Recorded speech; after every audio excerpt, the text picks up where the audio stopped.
when my son kicked me out at my grandson's birth. The shocking truth revealed. I drove 15 hours for one thing, to hold my grandson the moment he came into the world. I had the route memorized, the strip of I-25 that runs like a ribbon between Phoenix and Denver. Every rest stop, every stretch of desert where the sun drops into a hard, clean horizon. I left at dusk, packing a bag, a cooler with snacks, a Kindle preloaded with nothing but old novels, and a heart that felt like a drum. This was my first grandbaby. I had been saving all my patience, all my stitches of wisdom for this trip. I pulled into the hospital parking garage at 2 in the morning. The sky was still the deep, bruised blue of late summer. My back ached from the drive. My knees complained. But I felt light. I called David when I walked through the sliding doors. He answered like every other time, fast, a little breathless. "Ma," he said, and for a second his voice was steady. Then he said, "Mom, what are you doing here?" The words hit like someone shutting a door between us. Not metaphorically, literally in my chest. I told him I drove all night. I told him I wanted to be there when they cut the cord. I told him I loved him. The line went thin. He told me Jessica didn't want me there. David sounded panicked. That panic softened the edge but didn't remove it. He said, "It's private. She wants it private." He glanced toward the delivery wing. I could hear hospital machinery in the background, monitors, a nurse's footsteps. "Mom," he said again. But there was something in his voice that said he had already decided. They didn't push me in. He walked me to the reception area and, without ceremony, asked the nurse on duty to give me directions to a nearby hotel. He did what a son does when he thinks his wife needs space and a stranger persuades him to agree. He did what a man in love might do to keep the peace. He did what would change everything. I sat in a hotel room that smelled of old coffee and lemon cleaner and tried to breathe. The air conditioner clicked and hummed, a steady, useless metronome. Outside, a blinking roadside sign counted down to dawn. I watched the clock like a person waiting to be admitted into a confident future, and found myself shrinking with every minute. Shame spread through me, not at being excluded, but at the coldness in David's tone, the way his eyes avoided mine, the way Jessica's name seemed to harden him. What followed was a long, thin ache of waiting. I called David. I texted. I paced. Text messages slid back and forth like cards under a door. Pictures came of a tiny foot, of a hospital bassinet, of a swaddled face, too small to understand, yet old enough to be claimed. I told myself to be patient. I told myself to be grateful. I told myself this was family. But there was a sourness I couldn't swallow. How easily they had redefined my right to be present. The hospital called me a few days after the birth. It was a number from Denver, and the voice on the other end asked how I'd like to pay a balance on David and Jessica's account, $2,300 and change. I had the receipts in my wallet, the gas station stubs, everything from my trip. I had paid nothing on anyone's hospital visit. I laughed once, half incredulous. I didn't even sign anything, I told the woman. The woman told me she was reading the guarantor form, and the signature on it matched my name. The printed form listed me as the financial guarantor. She read the email address they had on file for billing. It was mine. Only then did I realize how badly my name had been put into motion. People make mistakes at hospitals all the time. Clerical errors, wrong boxes ticked, the birth certificate entered in the wrong field. But there is a difference between a mistake and a signature that isn't yours, between someone's clerical slip and someone else's calculated decision. I'd worked 35 years in medical billing. I can smell an error the way my neighbor can smell rain. This was not a mistake. If you are watching and this is gripping you, hit subscribe and stay with me. I'm going to tell you everything I learned, step by step. I asked for the documents. The hospital obliged, redacted copies, a patient portal printout, receipts.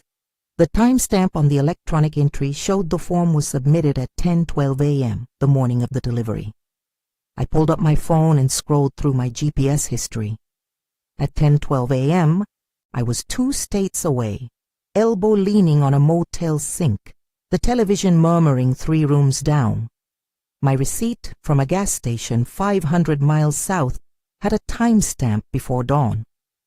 My hotel keycard time-stamped my check-in at 1:46 a.m. The records could be stacked like bricks, and they all pointed one way. I had not been there.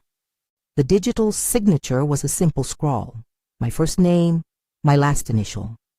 It had been typed into a patient portal under guarantor. Someone had entered my name, my social security last 4, my birth date, my address and phone number. My information was used to make me the responsible party for the bill. My identity, at least the financial shell of it, was borrowed to carry this cost. I remember the moment my face burned with a heat that had nothing to do with the Arizona sun. Betrayal is a strange thing. It's not always dramatic. Sometimes it's small gestures that suddenly add up to a mountain. This was such a mountain. It wasn't only about money. It was about the ease with which someone had decided to draft me into their life without permission, to use my details like a ticket stub to access care, to make me accountable in the hospital's eyes for something I hadn't agreed to. I called David. He did not take the first 2 calls. He called back on the 3rd ring. I told him the hospital had asked me to pay a bill. His silence was the first crack. He said, "Wait, Ma. Jessica, she—" His voice fluttered like a page torn in the wind. He told me Jessica had been nervous. She had been asking questions about insurance, he said. She had been, he said, panicked because their plan had some new exclusions, and hospital billing can be confusing. He told me he would check it out. The word "check it out" felt small in my mouth and a little useless against the way my stomach turned. I drove back the following morning. The second drive wasn't the bright, expectant thing the first had been. The road felt longer. My hands tightened on the wheel like a vice. I replayed every conversation. How could I have been so blind? Was I naive? Had I missed something obvious?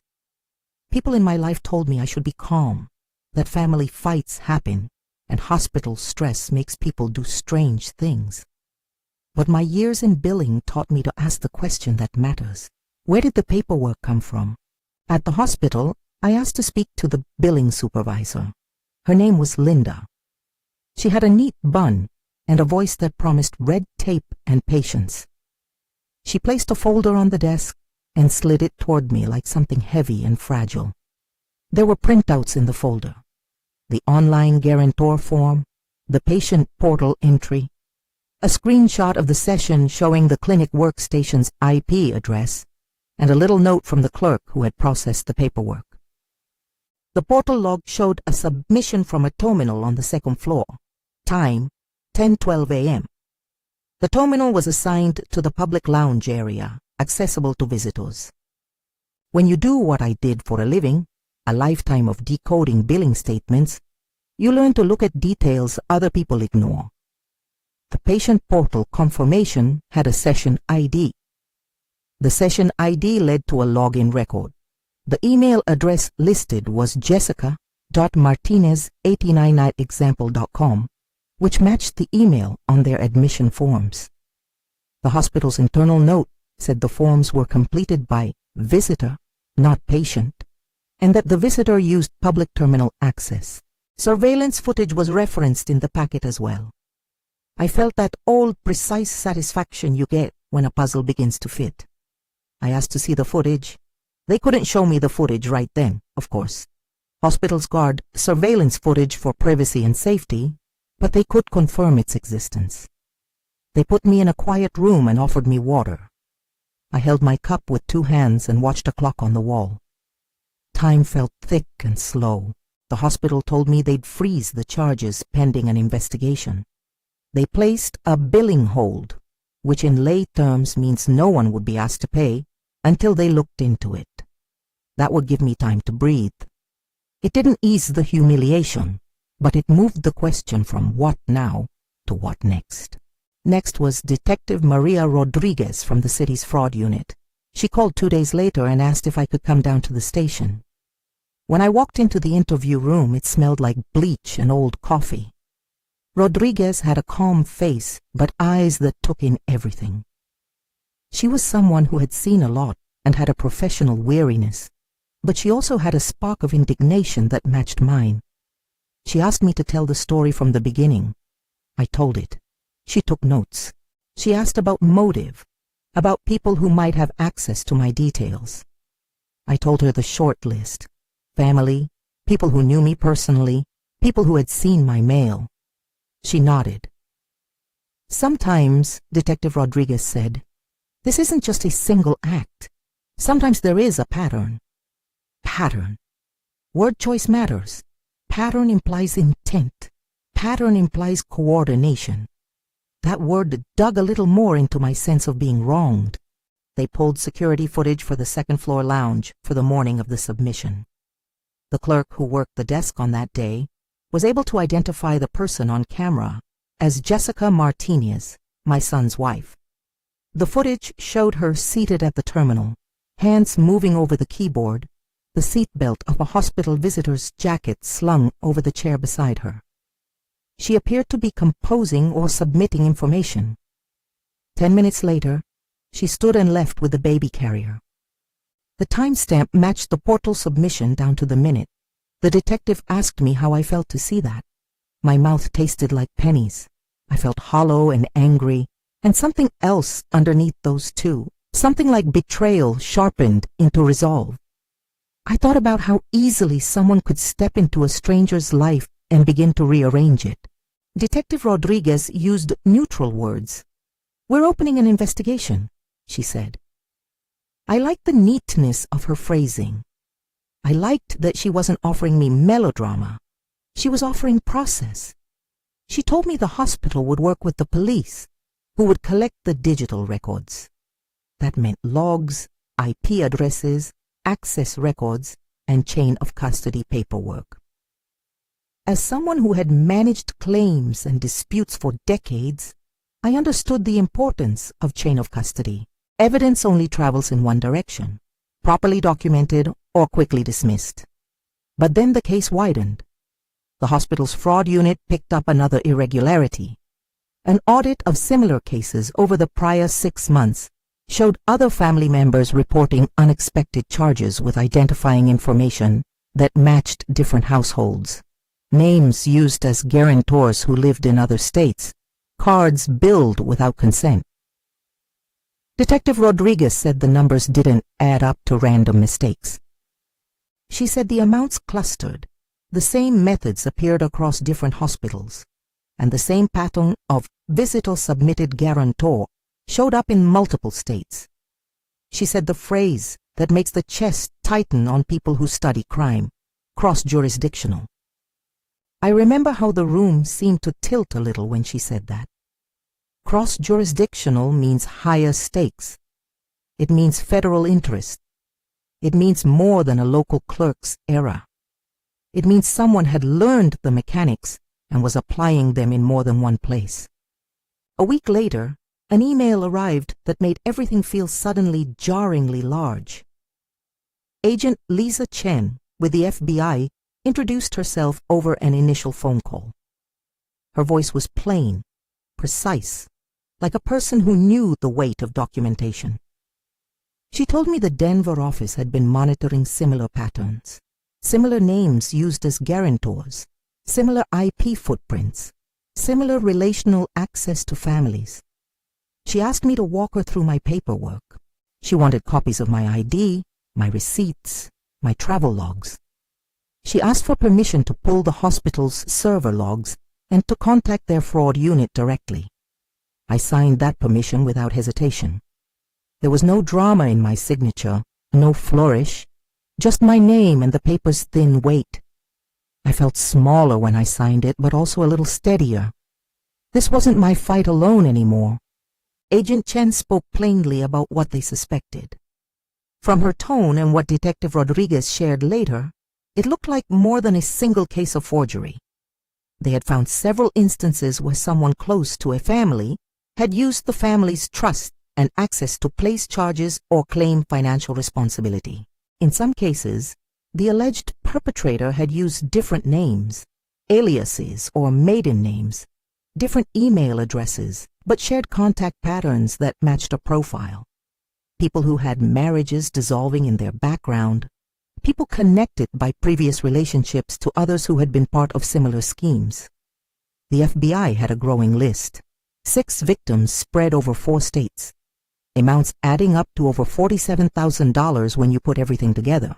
Hearing those numbers jolted me. $47,000 is not just a sum on a piece of paper. It's weeks of groceries, rent payments, day-to-day life for people who have to juggle costs. It is a scale that takes a personal wrong and transforms it into a pattern of criminal conduct. We met at a small conference room at the Denver field office. Agent Chen had a laptop open and printed out emails, hospital logs, and a map that connected dots like constellations. Each dot represented a victim. Lines connected the dots. At the end of one line was a name, Jennifer Webb. I remember thinking the name sounded like a character in someone else's life. Jennifer Webb. Later I would learn that Jennifer Webb had also gone by Jessica Martinez when she married my son. Names that would complicate the case in ways that were both personal and procedural. Names in court become identifiers not only of people, but of actions. Right then, they were merely names. Agent Chen explained what identity theft meant in terms that made me feel both embarrassed for not realizing sooner and grateful that I had the training to notice once I looked. Identity theft, she said, wasn't always about stealing a credit card number from a mailbox. It can be relational, someone with access to your home or family who appropriates your information to open accounts, place claims, or as in this case, assume financial responsibility. It is theft that uses trust as its instrument. We went over the hospital's surveillance stills. We looked at the portal submission logs. The session ID matched the public terminal on the 2nd floor. The hospital's internal help desk email showed a request for billing sent from Jessica.Martinez89@example.com the morning of the birth. The email traced back to an internet service provider in the Denver area. When Agent Chen mentioned that the ISP indicated the account had been opened under another name some months earlier, I felt that low, cold hum of the widening spiral. Paper, pixels, and the quiet complexity of human relationships were aligning in a way that suggested more than one wrong. They asked me about Marcus Webb. Marcus, an ex-husband listed on certain documents, was a name that kept surfacing in the background. He had been named in earlier investigations as someone with knowledge of schemes involving insurance claims and financial exploitation of families. Detective Rodriguez said Marcus's name appeared in some related records, and Agent Chen confirmed that his name had come up in separate jurisdictions. I had known of Marcus only as an ex, a man who had drifted in and out of certain lives. Detectives spoke of him with an economy of words that suggested a darker familiarity. They used the term alleged mastermind, and it landed in my ears with the sound of a heavy object dropped in a quiet room. For the first time, the web grew teeth. I remember sitting there, Agent Chen on one side of the table, Detective Rodriguez on the other, their faces professional and tight. My son David had been told only a portion of what was happening. He was still trying to reconcile his love for Jessica with the details I kept supplying. He came to meetings sometimes, and then left them abruptly, like a man trying on new shoes that pinch. There were procedural things I had to do. Sign affidavits, identify documents, verify that my signature under guarantor on that portal page was not mine. There were practical things too. Changing passwords, checking credit reports, calling my bank. The FBI told me not to post about the case on social media, not to contact witnesses, and not to discuss it with anyone the investigators hadn't cleared.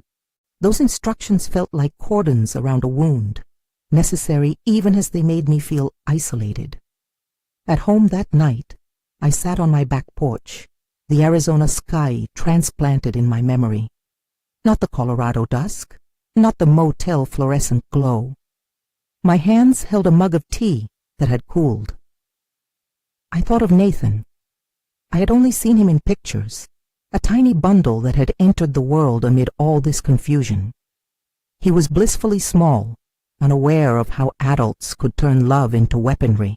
I wrapped my hands around the mug and imagined holding him safely, away from whatever strings were being pulled. When the investigation expanded, it wasn't just a matter of filling out paperwork. It changed the dynamics at home. David began to deflect, to plead for privacy, to ask me to wait until trial, if there would be a trial. He alternated between anger at me and sorrow at the crowding of his life with questions. A son can be a father now, and that role can shift the compass of his loyalty. I saw him standing at an emotional crossroads, and I knew that whatever I did next would bend the geometry of our family. But the first acts of a legal case are what lay the foundation. The hospital had frozen charges. The police had collected footage. The FBI had started to cross-check other hospitals. My immediate goal was narrow and precise: to establish that my signature had been forged, that my identity had been used without consent, and that the use was not an isolated glitch. What landed hardest for me was not the labor of proving the fraud. It was the quiet way trust had been eroded, that more than anything felt like a personal loss. Trust is a currency in a family that cannot be easily replaced. It is given in good faith and accepted. When it is taken, the ledger is out of balance.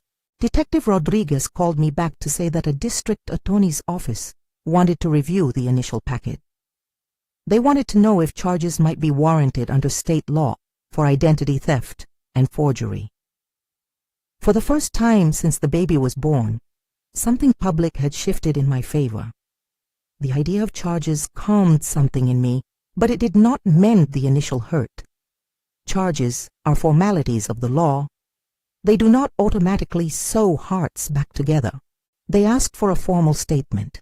I dictated it to Detective Rodriguez in a small windowed room. I spoke about my drive, the exact times, the receipts. I explained my professional instincts about the submission. I described the shock of being told by a hospital that I was the guarantor on a bill I had neither approved nor authorized. I told them about David at the hospital door, about the hotel room with the humming air conditioner. I told them about the pictures of the baby, the guilt that came with wanting to be present and being denied. I tried to make the account as factual as possible, because I had learned in my old job that facts are armor. At some point during the statement, I started to cry. Not a keening theatrical cry, just an ordinary human unraveling. I cried for the smallness of the baby who did not know what was being done in his name. I cried for the son who had been placed in the impossible position of choosing sides. I cried for the time I had given and the moment that had been taken. Detective Rodriguez closed her notebook and reached across the table and placed her hand on mine. "You did the right thing," she said softly. It was small comfort, but it was comfort nonetheless. Days turned into a rhythm. Calls from the hospital, calls from the fraud unit, quiet meetings with investigators. I would bring in prints of my IDs, notarized statements, and sometimes an old, stubborn sense that if I approached the problem with enough detail, the truth would reveal itself. A truth came into focus. The submission logs matched hospital footage showing Jessica at the public terminal on the morning of the birth. The email address used to confirm the submission bore Jessica's name. The ISP traced the account to an address where Jessica had been known to receive mail. Each piece of evidence fit into the picture like a carefully cut shape. But even as the evidence gathered, the personal fallout continued. David vacillated between anger toward Jessica and anger toward me. He accused me once of making him choose. "Mom, you don't know what it's like," he'd say, voice raw. I would answer, voice steadier than I felt, that I loved him, and that loving him and protecting my family sometimes meant asking hard questions. He would walk out of the room, leave the porch light on, and I would sit alone and count the hours until morning. Then the call came. Federal interest. Agent Chen's voice over the phone was unadorned. She said the case would be elevated because similar accounts had been flagged in other states, and there appeared to be a coordinated activity pattern. "We are opening an inquiry into potential violations of federal statutes," she said.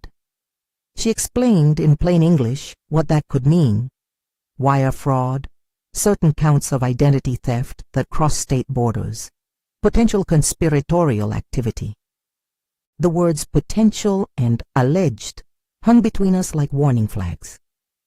She emphasized that nothing was yet proven beyond what the investigation would uncover. She explained the federal process, stopping often to say, "I'm not giving you legal advice. I'm telling you what to expect procedurally." "Are you upset?" she asked gently. "Not about the case, but about me." I admitted that I was. She said she understood. Then she scheduled a follow-up to go over more documents. I remember the call ending with Agent Chen telling me she appreciated my cooperation and that my contacts would be treated carefully. It was a professional closure to a day that had otherwise been messy and personal. The investigation into the billing was now threaded into something larger. They told me to expect subpoenas, to expect to be contacted by other agents, and to refrain from interacting with people involved in the case. That last instruction cut into my social life, but it also protected the case from contamination by emotion. Emotions, however, do not obey subpoenas. One evening, after a meeting with the hospital fraud unit, I went to the nursery where Nathan's photo had been taped to the wall, smiling in a fuzzy hospital blanket. I ran my finger over the laminated photo, a small, ridiculous ritual to make what had happened feel less surreal. There is a cruelty in seeing the image of a child while knowing his life has been the axis of deceit. That image will linger in my mind for a long time, not because of any wrongdoing to the child, but because the child's arrival had exposed the edges of a scheme that used people like vessels. There are moments in these kinds of journeys where you have to be precise in language. I never accused anyone publicly before the court stated their findings. I described actions as alleged and waited for the law to anchor claims. But privately, in the quiet of my home, I rehearsed what I would say if others asked, that someone I loved had, according to the hospital's records, used my identity without consent to assume a financial obligation for another's childbirth. I would say that it wasn't simply about money, though it was about money, but about the betrayal of trust and the way that breach could tidy itself into a pattern that spreads harm to others. My training in billing made me an advocate for the accuracy of records. It also made me a reluctant detective. I cross-checked tiny things: the font on the portal confirmation, the form fields that had been filled, the little habit of some people to type their middle initial while others used full names. I tracked IP bursts, email headers, timestamps. I learned to listen to the cadence of logs like a second language. Not long after, Detective Rodriguez called with news that made the heartbeat in my ears skip. The other victims had been contacted. Some of them were as stunned as I had been. Others had suspected but lacked the proof. The cumulative picture: 6 victims in multiple states, similar methods, similar aliases, began to look like something organized. Agent Chen, the FBI, had pulled officer notes from other jurisdictions that matched our patterns. They were building a file. I thought again about Marcus Webb. I pictured a man who could move through the edges of people's lives and turn knowledge into leverage. I did not know the man well. Some of what I knew came from public records and bits and pieces the detectives shared. But his name kept recurring in documents related to other investigations. The more his name showed up, the more it felt like a knot that needed cutting. They asked me to provide a victim impact statement. For the record, the detective said, for potential use if charges were filed. Writing it forced me to lay out what the case had done. The immediate financial risk, the emotional strain, the way my relationship with my son had been frayed. I wrote plainly, honestly, without grand flourishes. I wrote about the night I waited in a hotel with the muted television, about the way David had looked at me when he walked me away from the hospital door. I wrote about how humiliation turned to anger, and how anger had a rightness to it when it protects the innocent. When I pressed send on the email to Detective Rodriguez, I felt exposed and oddly brave. I had moved from being the passive recipient of a wrong into someone who had created a record, a formal document that the legal system could use. It did not feel like vindication, but it felt like the beginning of a defense. The week's tide pulled me into meetings and calls and quiet, administrative steps, affidavits, notarizations, verification calls to my credit bureau. Each action was a small, practical victory. The hospital marked the bill as contested. The police stamped their reports. The FBI began to talk in terms that suggested possible federal charges if the evidence held wire fraud, interstate identity theft, and conspiracy. I read those terms and tried to pin them to plain meaning. Wire fraud was using electronic communication to defraud. Identity theft meant misusing someone else's personal data. Conspiracy implied multiple people working in concert. Agent Chen used the word alleged with care, and I appreciated that caution. But the personal cost continued. David and I had a fight the day the detectives interviewed him. He said I had humiliated Jessica by telling police what I knew. He said my actions had damaged their family beyond repair. I said I had a duty to honestly report what had happened to me and to others. He accused me of betrayal. I felt the accusation as if it were a physical blow. Voices rose. Words were said that could not be unsaid. Later, after the adrenaline spent itself, we both sat in separate rooms and pretended to be busy with small chores. When he finally came to me and sat down, he said only, "I don't know who to believe." I told him, "Believe the records," and I meant it. Records, it turns out, are a kind of salvation in a world of messy loyalties. They do not heal feelings. They do not restore trust.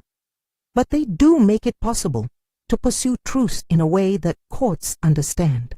The case thickened. The hospital produced a chain of custody for the video footage. The ISP produced subscriber information for the email address used. The detective's office subpoenaed additional records.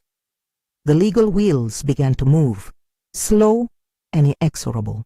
And then, on a cool Colorado morning, when the light fell in a clean, judgmental strip across my kitchen table, a new document arrived. It was a federal subpoena. The envelope felt heavier than mail usually feels.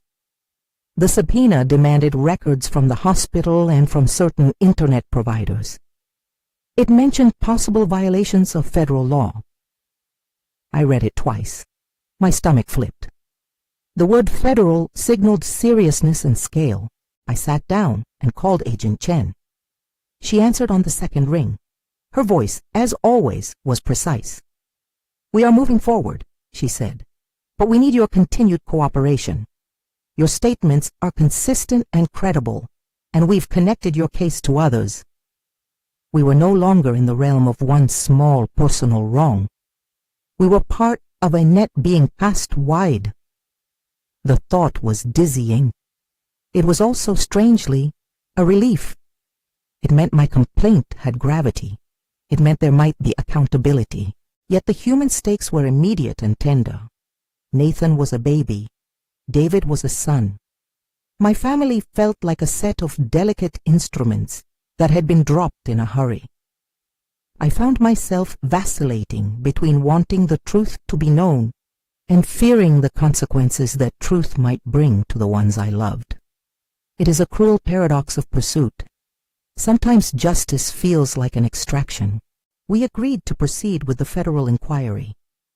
The agents explained that this would require more interviews and might involve other family members. They asked me not to talk about the case publicly. I promised. Then alone on my porch that afternoon, I cried again, not from grief only, but from something like the weariness of someone who has been forced into an unexpected vigilance. The story was unfolding. From a door being shut in a hospital at 2 a.m, it had grown into a federal inquiry tracing a pattern of identity misuse across states, involving multiple victims and tens of thousands of dollars. From a small humiliation came a wider truth. The coup de grace of trust can be as trivial as a signature entered on a terminal, and as devastating as a network of deceptive practices that touch strangers and family alike. And yet the thing I wanted most, my son to stand with me to say, "Mom, I believe you," was still unresolved. He wavered. He loved his child and his wife. He was human and confused and stretched thin. The coming days promised more interviews and more questions, and the legal paths ahead looked long. Agent Chen left me with one clear instruction: document everything. I kept receipts, saved emails, printed transcripts of phone calls, and compiled them into a binder I now carried like armor. Each sheet I added felt like a tile in a mosaic that, I hoped, would one day form a coherent picture in court.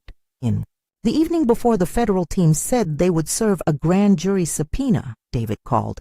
His voice sounded small. "Ma," he said, "this is tearing us apart." I told him that telling the truth was the only thing that could stop it from tearing us apart further. He didn't speak for a long time. Then he said, "Promise me you won't make this worse." "I promise I'll follow the law," I said. "I'll do what's right." He sighed. Sometimes we both meant different things by right, but we both wanted Nathan to be safe, and for a brief, fragile minute, that gave us common ground. The next morning, my phone buzzed with a text from Agent Chen. "We're going to expand the search to include accounts connected to the name Marcus Webb. We have probable cause to inquire further." I felt that old narrowing of the chest. The scope was wider now. Lines were being drawn. When I hung up the phone, I stood in my kitchen and looked at the baby photo again. Nathan's cheeks were round, his fingers tiny. He was a child who deserved safety and care, and a family that could protect him from whatever schemes smeared the edges of his life. That thought steadied me. There would be more interviews. There would be more document requests. There would be legal language, subpoenas, indictments, probable cause, that would be translated for me in the precise, conscientious voices of investigators. For now, the story had moved beyond the hospital lobby and into courtrooms, into federal offices with long corridors and solemn seals. The arc that had started when David asked me, at the hospital door, what I was doing there had become a narrative with its own gravity. I closed the binder, put the photo back in its place, and sat down to make the list they'd asked for. People who could corroborate my travel, contacts who could verify my movements, the names of neighbors who might remember me picking up a package or checking mail. It felt like preparing for a storm, securing shutters, collecting valuables, making sure the small things were in order. When I finally lay down that night, the house breathed around me. The world hummed with the ordinary sounds of life: a clock, distant traffic, the refrigerator's quiet breath. I allowed myself one brittle, tired smile. I was no longer only the woman who had been turned away at a hospital door. I was a person who had refused to let that moment stand unchallenged. The price of refusing would be high, emotionally, practically, but refusing had a dignity to it I was not willing to surrender. The investigation would continue. Evidence would be gathered.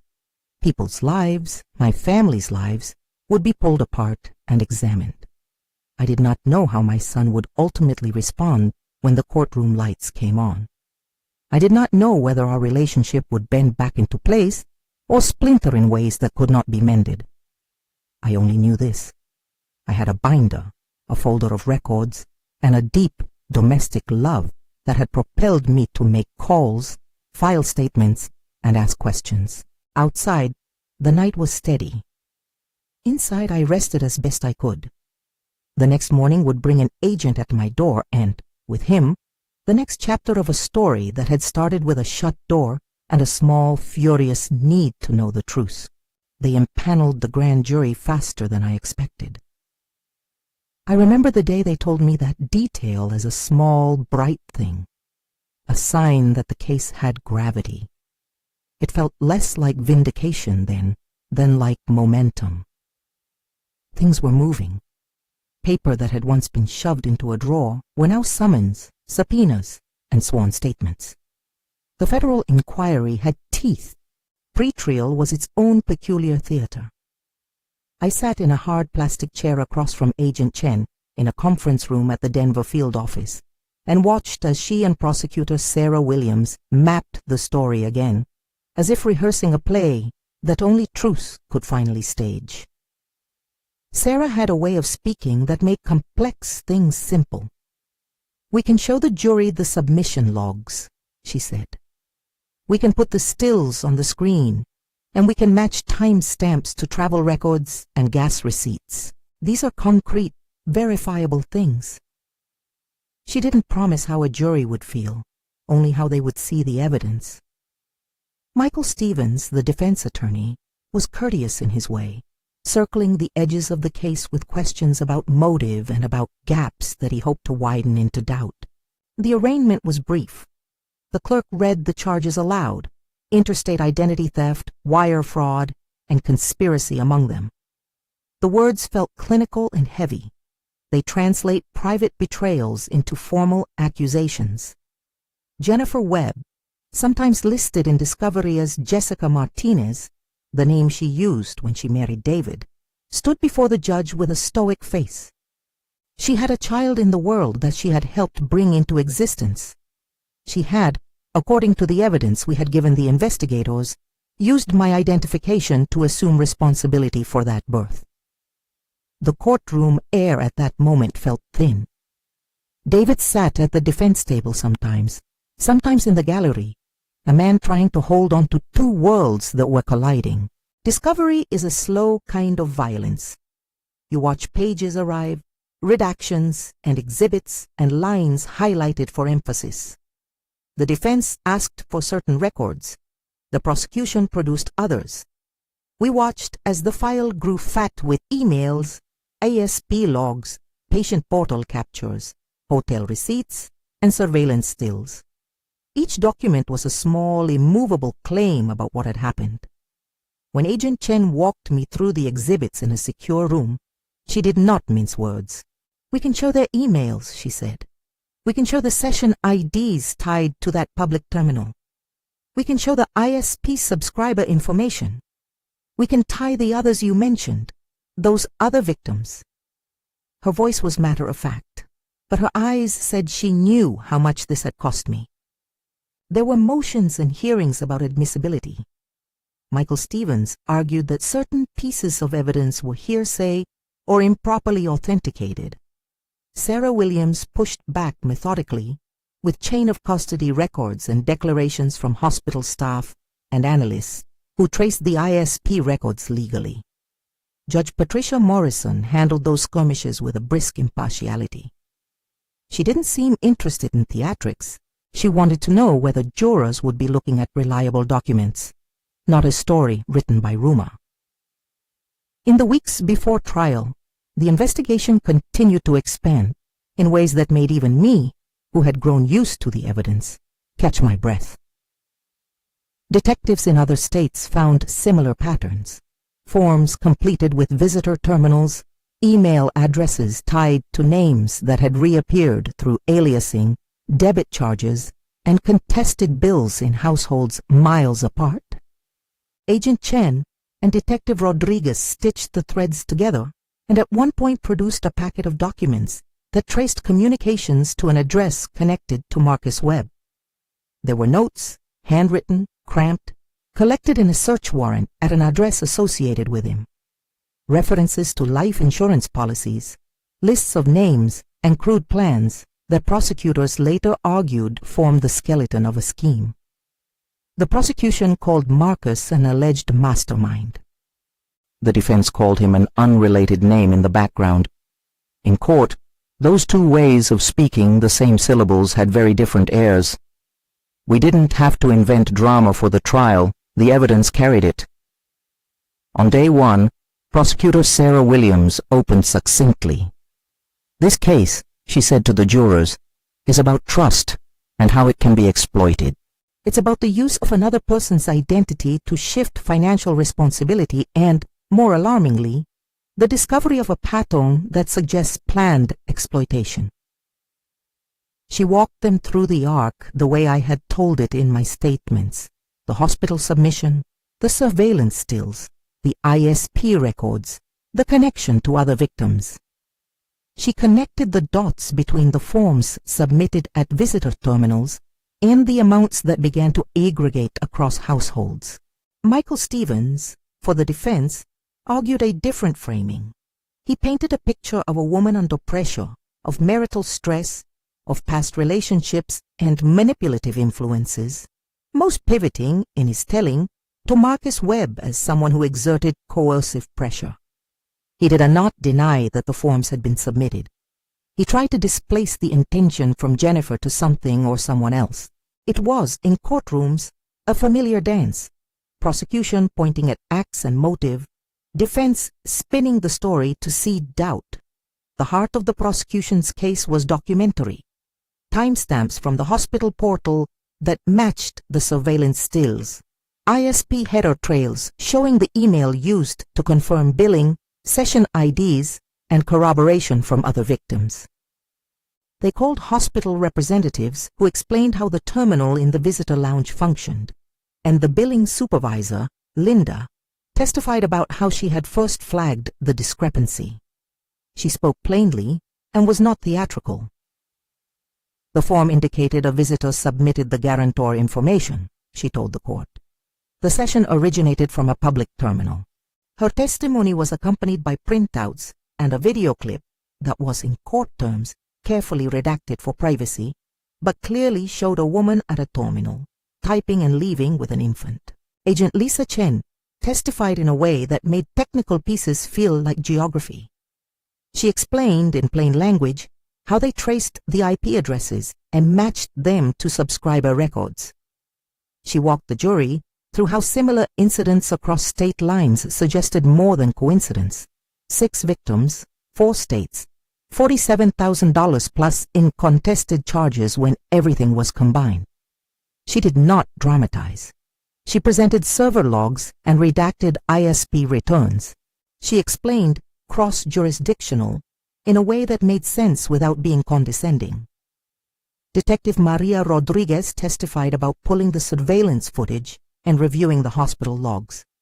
She described the process of identifying the person on camera as Jessica Martinez and how staff recognition and matching email addresses helped build the link.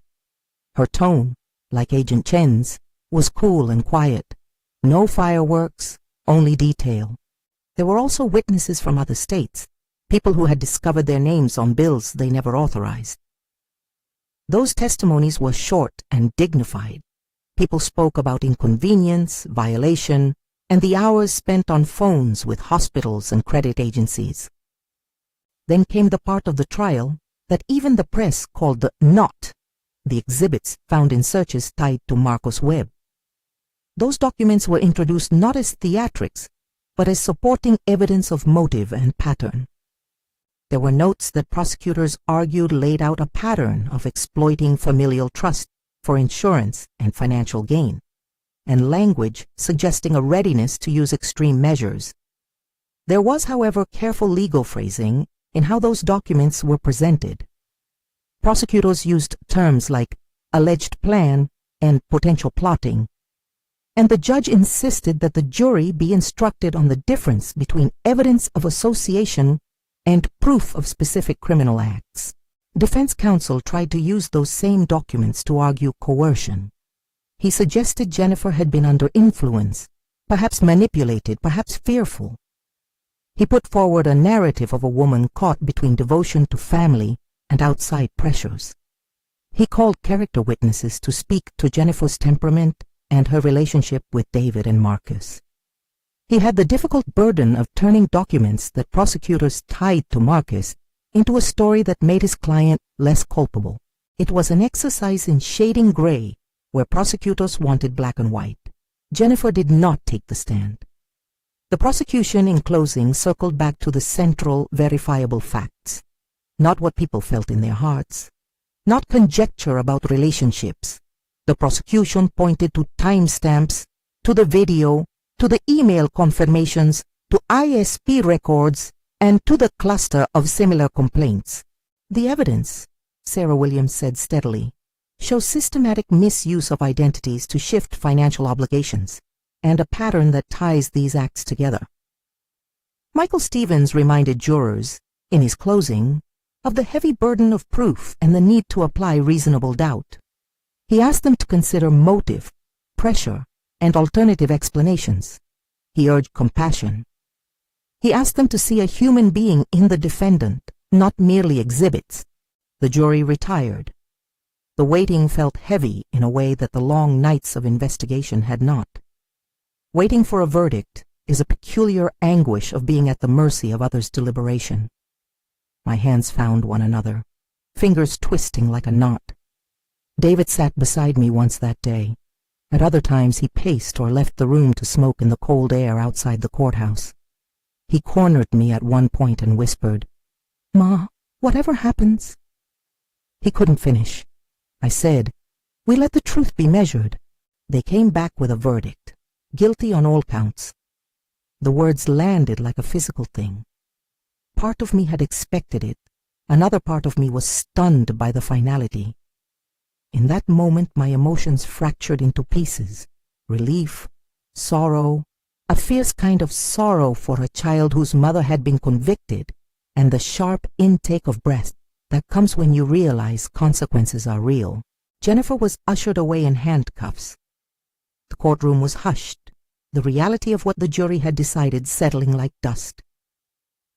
David left the room abruptly, his shoulders tight with a grief that was not only for the loss of a marriage, but also for the fatherless distance that a conviction introduces into a child's family life. For me, the conviction validated the work we had done: hospital freezes, police reports, travel logs, and countless interviews. It did not erase the humiliation of being turned away at the hospital door. It did not erase the days in hotels or the fights with my son. It did not repair the fractures, but it offered at least a legal acknowledgement that the acts had been criminal. Sentencing, when it came months later, was not a public spectacle so much as an administrative inevitability. Judge Patricia Morrison listened to a parade of statements. The prosecutor laid out the scope and impact. The defense pleaded for leniency, citing personal history and alleged coercion by Marcus Webb. I submitted a victim impact statement that was, for me, both private and necessary. I wrote about the nights I waited with the humming air conditioner in a hotel room, about the way my son had looked at me at the hospital door, about the hours spent compiling receipts and the emotional cost of being forced into legal vigilance. I told the judge how it felt to watch my family's life rearrange around an accusation. I did not ask for revenge. I asked for accountability. Judge Morrison handed down a substantial federal sentence. The exact time is a matter of court record. What mattered to me was that the sentence reflected the seriousness with which the court treated a pattern of abuse of trust and the interstate use of stolen identity. The sentence was not a panacea. It could not restore trust, but it was a formal acknowledgement of wrongdoing and a restraint against further harm. Even with the conviction and sentencing, the case had unresolved edges. Marcus Webb, who had figured in documents and witness statements as an alleged orchestrator, became the subject of separate inquiries. The prosecution argued his role in coordinating or organizing similar schemes across jurisdictions. The defense challenged the sufficiency of those links. Those strands moved forward in parallel. In our lives, the name Marcus felt like a shadow that had long rejected daylight. Family relationships were raw after the trial. David felt at times like a man split down the middle. He had grieved the loss of a marriage and the exposure of his wife's crimes. He had also grieved the publicness of the scandal. For a time after the conviction, he distanced himself. "I don't know how to be a father right now," he told me in one of those late conversations. He slept poorly. He alternated between anger at Jennifer and sadness for their child. He resented me for what he called my insistence on legal process. He also, in quieter moments, thanked me for being the one who refused to ignore what had been done. There are no easy narratives for families tangled in this way. David's ambivalence was a human wound. He had to reckon with the fact that loving someone does not preclude accountability for harm. It was a lesson he was forced to learn in public.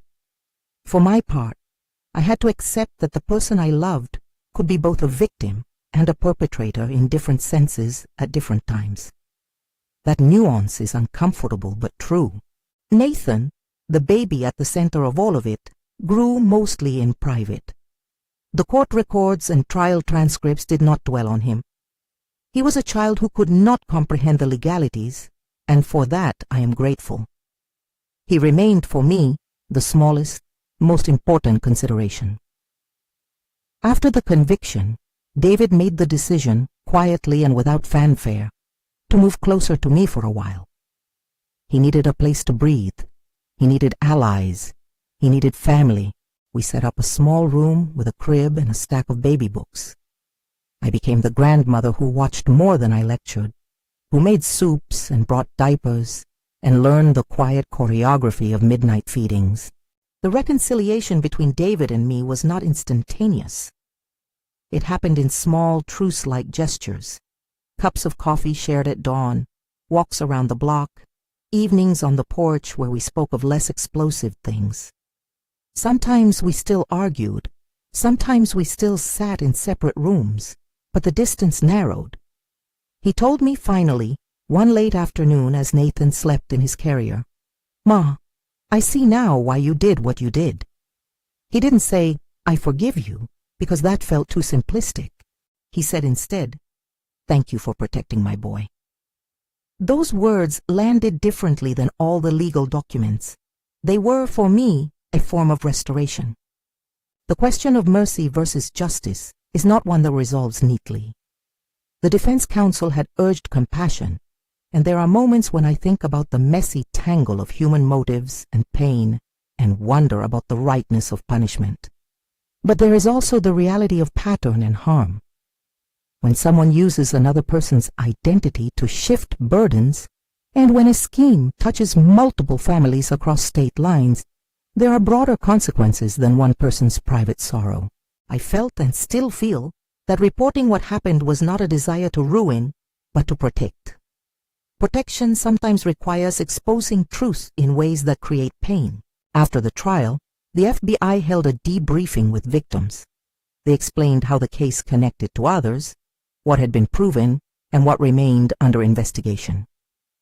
There were recommendations, basic things about monitoring credit and protecting personal data. The agents emphasized contacting authorities and documented steps for victims who needed restitution. The federal process offered a form of closure in that it put agreements on record and assigned consequences to actions. There were practical follow-ups, too. My bills were cleared by the hospital once their own internal audit aligned with the prosecution's findings. Credit agencies issued notes of dispute and removed disputed entries. Those were small reliefs in the ocean of everything else, but they mattered. They meant that the direct financial consequences of the fraud were addressed, at least in part. Emotionally, the aftermath required work. I sought therapy briefly, someone to help me process the betrayal, the publicness, and the friction with my son. I read books about trust and trauma, and watched countless legal dramas like a person trying to learn new vocabulary for old feelings. I took up walking as a way to steady my body and mind. I made lists and checked boxes so that I could measure progress in the practical world while the inner life slowly rebounded. There were quiet reckonings. I had to accept that the woman who had become Jennifer would serve time. She would be a mother separated from her child for a period.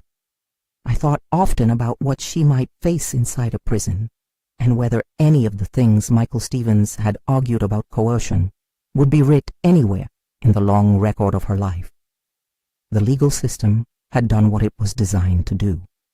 It evaluated evidence and assigned accountability. But the human consequences unfurled in ways the courtroom could not definitively address. The family's transactions with the media were cautious. We avoided interviews for the most part. My name appeared in a few local pieces, quoted from court records. I never sought the spotlight. I wanted, always, to protect Nathan's privacy. He did not ask for this. He did not deserve the public's curiosity. That steadiness guided many of my choices. No social posts about the case, no reaching out to former acquaintances for attention. The work of rebuilding happens in private. One afternoon, months after sentencing, David sat me down and pulled a small envelope from his pocket. In it was a photograph, Nathan's first birthday, a snapshot taken by a friend who had helped care for the child while we navigated legal obligations. David looked tired but honest.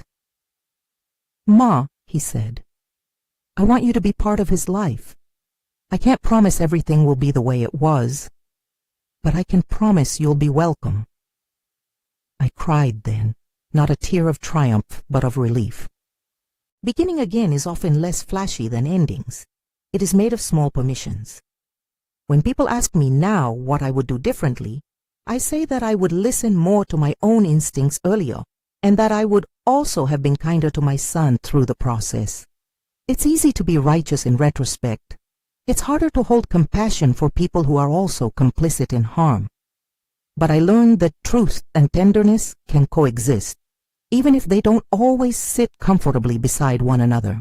I also learned concretely how important it is to document things: receipts, timestamps, names, statements. My decades in medical billing were a gift in that sense. They taught me the language of records and how to turn confusion into a trail that could be followed. That knowledge is practical and costly. It cost me nights of stress and moments of alienation from my family, but it also kept me steady when the legal system needed anchors. Justice came, in the sense that the jury found her guilty, and the court imposed a significant sentence. It did not answer every question, and it did not erase the ache, but it did remove the immediate threat of unaccountable, impersonal exploitation. The conviction and sentence were a warning, not just to the woman convicted, but to anyone who thinks they can turn a family's trust into an instrument of theft.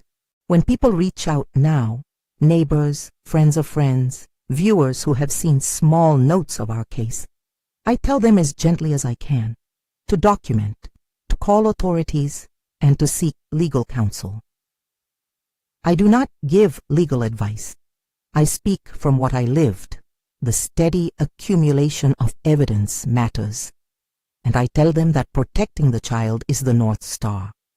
We had to take uncomfortable steps to make sure Nathan's life would not be used as leverage in some hidden scheme. That felt in the end like a duty rather than a choice. We are not a family magically made whole. There are still customs to rebuild, trust to be cautiously reassembled, but there is progress. David lives closer now. We share meals. We share watchful afternoons while Nathan naps. I have learned to breathe when my phone rings. I have learned that taking a stand for truth can cost you relationships even as it shields others. I have learned in a blunt, practical way that letting something go without inquiry sometimes only allows harm to repeat itself. My story, what began the night I was stopped at the hospital door and told to leave, ended in a courtroom that recognized a pattern of wrongdoing and in a sentence that reflected the gravity of those actions. The court's decision doesn't resolve every sorrow, but it did provide accountability and a measure of safety. It also brought into relief the fact that families can survive hard truths if they are willing to do the work of rebuilding. If there's one thing I want you to take away, beyond the specifics of our case, it's that vigilance and love can coexist. You can be a guardian without becoming a zealot. You can seek justice without becoming consumed by it. And if you ever find your name used in ways you didn't authorize, don't shrug it off because it's uncomfortable. Document, report, and rely on processes that are designed to handle these matters. Sometimes people ask me if I regret the way things unfolded. Regret is complicated. I regret the fights with my son. I regret that a child had to inherit the consequences of adult choices. I do not regret insisting that the truth be followed. The world is a little safer for Nathan because the misuse of identity in his name was exposed and prosecuted. That is small comfort, perhaps, but it's real. We closed chapter after chapter. The hospital corrected their records. Credit bureaus updated their entries. The FBI moved against the broader pattern. The court gave a sentence that matched the sweep of the case. Life resumed in its small ways. Laundry, baths, bedtime stories. I learned to find joy in the ordinary things again. I learned to be vigilant without being paranoid. I also learned that love sometimes requires hard actions, recorded and sworn, to protect the ones you cherish most. If my telling helps even one person pay attention to the small things, the timestamps, the emails, the public terminal logs, then these months of scrutiny were not only about punishment, but about prevention. I wish, honestly, I had never had to learn some of these lessons. But having learned them, I feel better prepared and less likely to be surprised again. Now, when I think back to the hospital door, the moment the question was asked, "Mom, what are you doing here?" I see that question in a different light. It was at once a wound and a beginning. It launched me into a process that cost a lot and gave some things back. Safety for a child, accountability for wrongdoing, and a renewed closeness with my son that did not come overnight, but arrived in small gestures over time. I drove 15 hours to meet my grandson. My son stopped me at the hospital door and asked me, "Mom, what are you doing here?" That question cost us many things, but it also set in motion a truth that had to be told. If you have experienced something similar, share your story safely and seek help from authorities and legal professionals. And if this story touched you, please consider sharing it with someone you trust. Sometimes the best protection is attention. Thank you for listening to what happened to me, to my family, and to Nathan. When my son kicked me out at my grandson's birth, the shocking truth revealed is, for me, a memory of loss, and ultimately, of a form of justice that protected the child at the center of it all. If you have a story, leave a comment or reach out to the proper authorities. Protect your identity, protect your family, and keep watch tenderly over the ones you love.